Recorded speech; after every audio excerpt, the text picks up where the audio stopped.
Because, by the way, George, what's his name? George Bridges. He is on their side. As far as I can, like, from the outside, he's 100% on their side. They're just very angry, so he doesn't get a chance to speak, and he's not, moving fast enough for them or whatever, but he is on their side. It almost seems like an intentional cultivation of there was civil war. I don't know. If you look at, I'm going to bring up Chaz. Yes. Or they want to be called CHOP now, Capitol Hill Operational Pejorative. I don't know. But I think it's occupied something. I don't know. Oh, okay. Province? Who knows?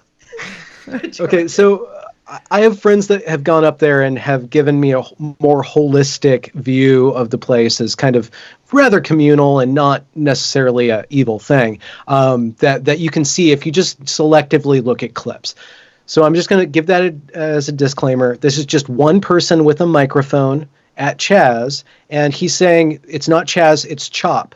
And remember the French Revolution, and remember what they did to people who don't agree with them? Chop, chop, chop. So that discourse, that level of language, even if it's crowdsourced to the loudest person getting the mic, that there's still people chanting on it. It should be to some degree, and I want to be, it's hard to be nuanced. It's hard to say, okay, this is symbolic, but at the same time, it's not. And we've entered into this morally righteous cause that justifies everything that aims in one direction, which would be the equalization of the human race to all one level playing field in the eyes of the law, in the eyes of the banks, in the eyes of every given rubric. They want equality. So anything that goes in that direction is acceptable because it's furthering that cause.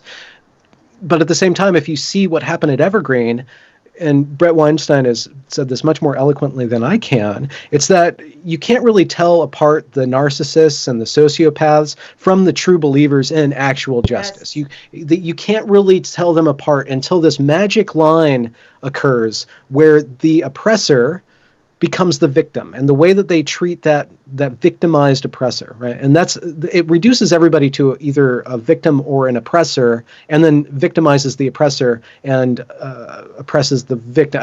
They swap it out at that magic moment, and at that magic moment, you can see people for who they really are. And you can see the struggle sessions. I don't know how they do it at the knitting circle, if they all get their little needles and start like rubbing them together. At Evergreen, it was the snapping, but there's that weird pitch where things become a hair's breadth away from So the French, I saw that clip where they're all chanting "chop, chop," like chop their heads off. And I had just watched a documentary on the French Revolution, and most SJWs that I know are not students of history.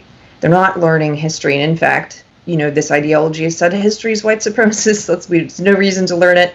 I just watched this documentary, and I don't think they realize, this gets to my point about like joining the mob doesn't help you. They are still going to chop your head off. Robespierre, he was the architect of the terror, where all of these people who were pushing the guillotine ended up at the guillotine. Like, they came for him.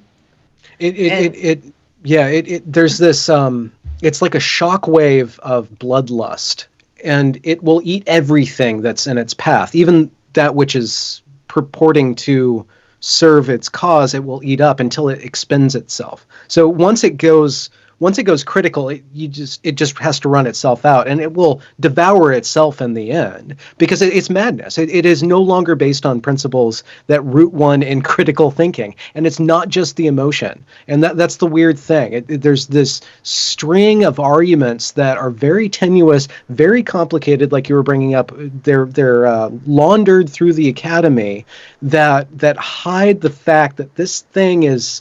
It's summoning some really deep dark forces, and you can think of it as a kind of a metaphysical force, and if you think about biblical terminologies, powers and principalities, there's something proto-human about it that will devour every human that it's made out of, and I think that in my investigations of this, I've always wondered, and I moved away from the race story because it felt too boxed in and too fraught for me to always be engaged in. And I went over to investigating the transgender issue and contacted transgender individuals who don't go along with this trans rights activism kind of glob that's constantly enforcing a certain way of behaving online. And I'm just trying to investigate what makes somebody immune to that. What are the qualities that cause somebody to be immune to that? What are some of the steps that somebody goes through to get out of that,